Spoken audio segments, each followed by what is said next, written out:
going to dry up and crumble away. And I'll again point to, like I was saying earlier, reading more, modern authors like Scott Hahn, The Lamb's Supper, talking about how the book of Revelation is tied in with the Mass and what the Mass is and how to experience it. And I was like, this is amazing. And I never got this.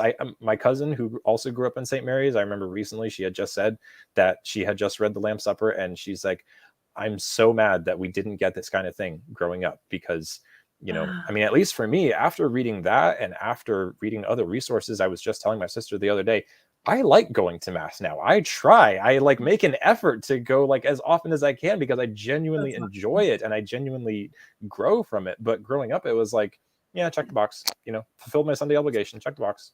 Right. And I'm not blaming anyone for that. That's my own fault. I didn't, I didn't try to get engaged with it. I didn't, I didn't try to learn more about it. And, it's no one's fault but my own. But, I think it's just a good illustration to those people who would say that, everything is great in Tradland and that will bring you up to, up in your faith. And I'm like, well, no, it won't. It's not you need Jesus. And if you're not, if you're not connected to him, if you're just going to Mass, then it can be the most beautiful solemn high Mass you've ever been to. But if you're not with Jesus, you're not going to get anything out of it. It's true. It's all about relationship.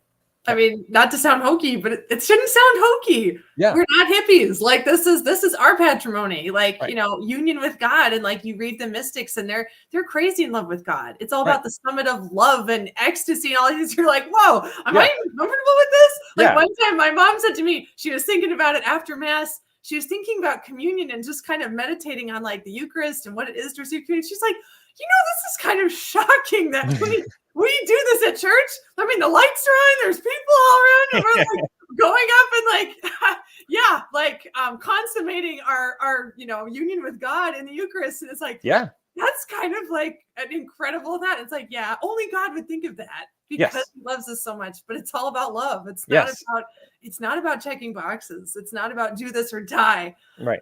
I mean, man. Right.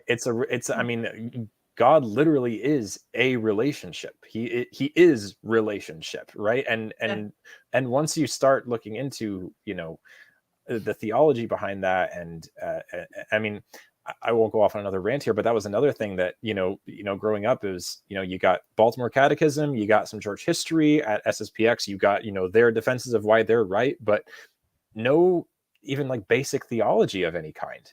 And I had to start doing reading on my own and research on my own to really grasp, reading the theology of the body and reading Scott Hahn and reading all these things. And it was like, I get it now. I understand it now and I actually want it now, but I didn't get this for 20 years of traditionalism. And it's not a one-off, right? It's not just me. I mean, my wife was the same way. Like I said, I have many friends and family who have been the exact same way.